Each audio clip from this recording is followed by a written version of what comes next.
Hi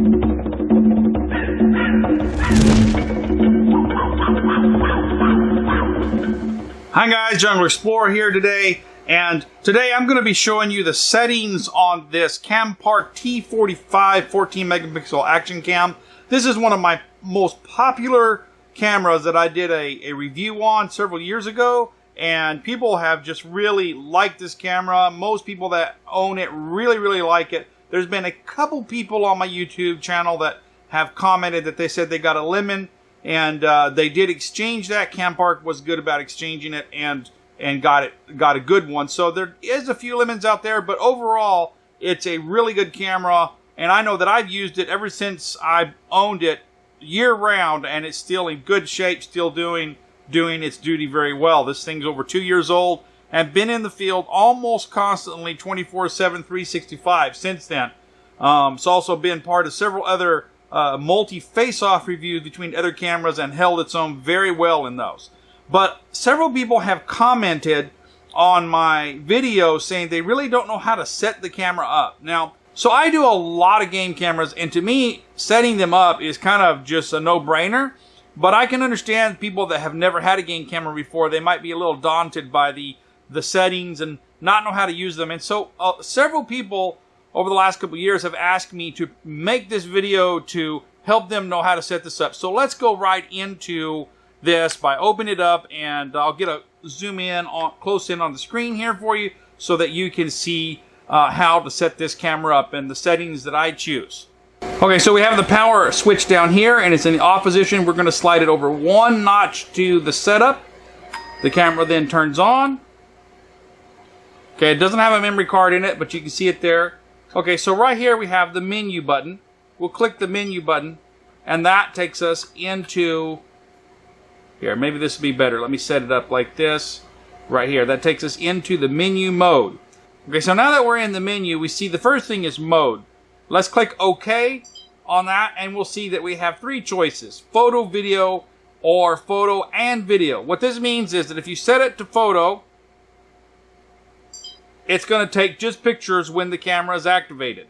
If you set it to video, it'll take just video. If you want to take both photo and videos, set it to this setting, which is the setting that I use normally.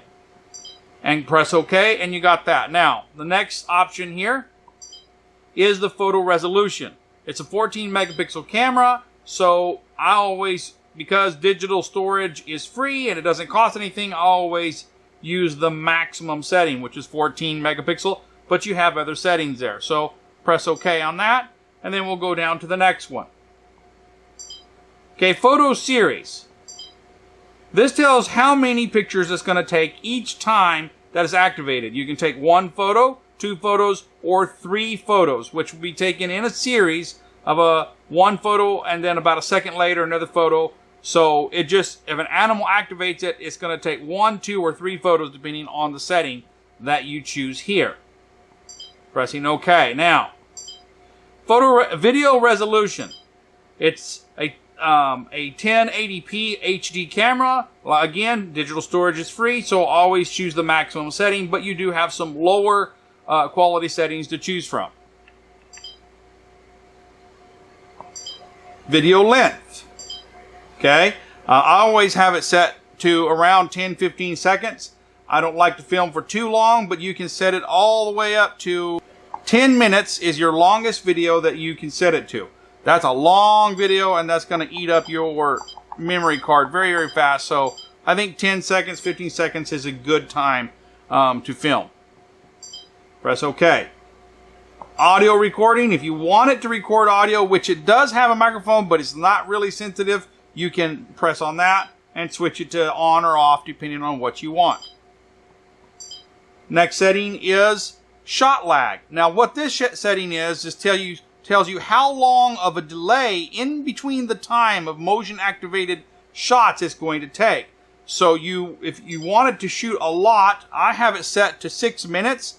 That means that after it takes a series of photos and videos, it's going to wait 6 minutes before it will take the next picture. Even if animals are moving in front of it, it's not going to take pictures before 6 minutes has time has lapsed. So that's what the shot lag is, and you can set that It goes up to 1 hour. So from 1 second to 1 hour is your shot lag time, or 5 seconds to 1 hour.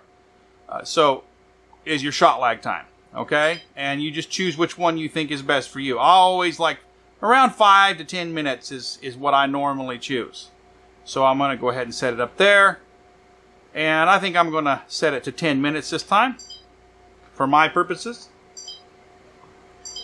Okay. Now, the camera does have side motion sensors.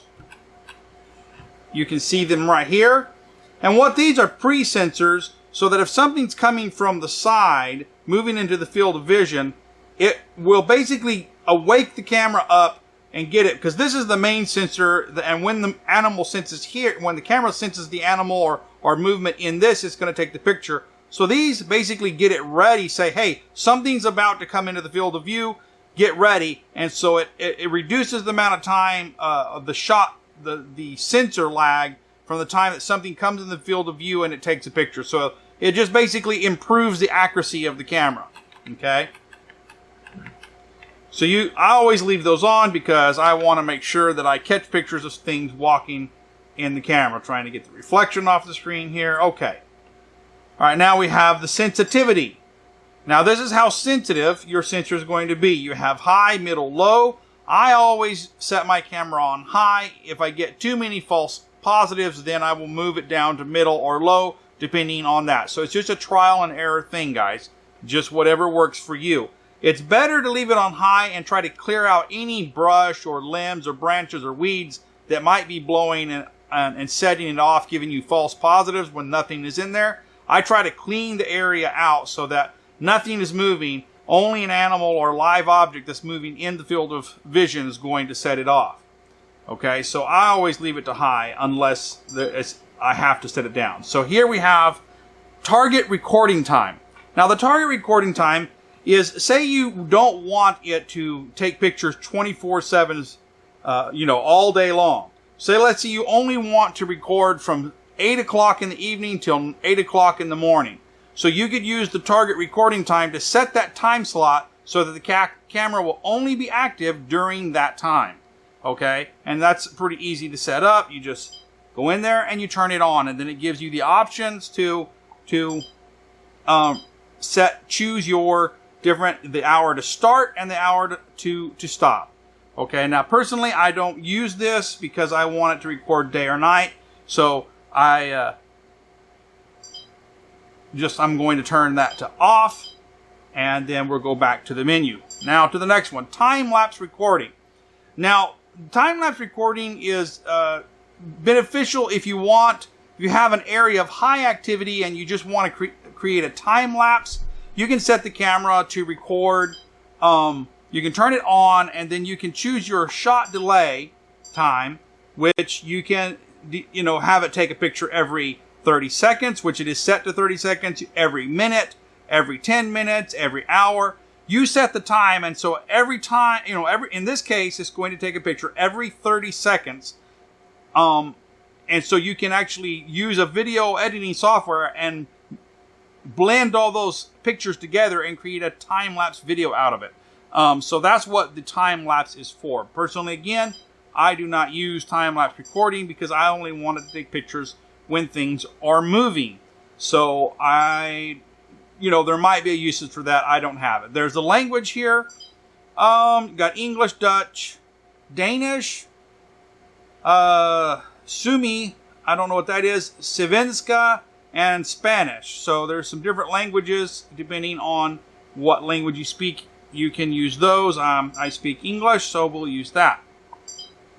Okay, got the time and date. That's you set your clock, and that's pretty straightforward. You can choose, you set your time and date, and then your time format, your date format. So different countries have a little bit different settings for that, and so they'll want to do those things. Let me go to the menu to go backwards here. Okay. All right, photo stamp. This is if you want the time and date to be stamped on your pictures, or just the date. Or you can turn it off. I like to know exactly when pictures are taken because I use it to track the movements of animals, and I like to see when they're moving. But if you don't care about that, you can turn it off and it won't show up on the picture. Okay, password protected. Password protected is a useful feature if you are afraid of your camera being stolen. If you use this feature, you're going to have to use a password every time you turn the camera on and try to access the menu function, stuff like that. And so if you use this, don't forget your password, because there's absolutely no way to reset it.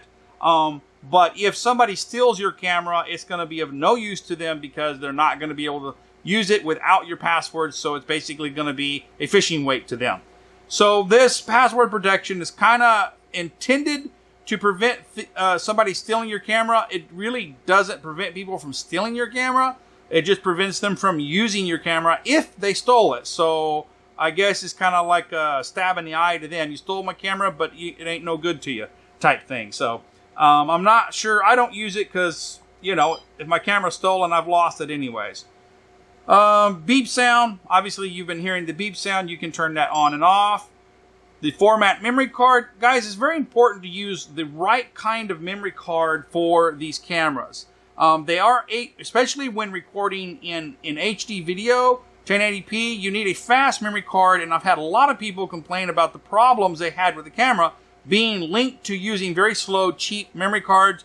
Do not use a Class 4, Class 6 memory cards. You want a Class 10 memory card. The card that I use here are the Samsung Evo Pro Endurance cards. They've got a high write rate. 32 gigabytes cards cost less than $10. They're cheap, and they work very, very well, and they last a long time. They're called Endurance because they're made to be recorded and deleted many thousands, like 30,000 times. Some other cards may burn up with that kind of usage. These are a special kind of card to be written to constantly and have the information be written to and deleted thousands of times. So these are really good cards, and they're relatively cheap to buy, and I've never had any trouble using these cards in any of my game cameras. They've never presented any video recording lags or anything like that. So get a good card, something like that. Okay, so let's go to the next one. And also, you do want to format your memory card in the camera every time you use it. That just really assures that there's no format problems with the card. So format it in the camera. Alright, now the serial number is just of the camera itself. And then you can reset all your settings back to the factory defaults if you want to using that setting. This is your version number for your software version. If the company ever releases a firmware, you may be able to upgrade the firmware, but so far I have not seen that and don't think that's going to occur. Okay, so we're back to beginning. So that is how you set up this camera, guys. I hope you enjoyed this video. If you have, please like, subscribe, and comment. Until next time, this is the Jungle Explorer signing out.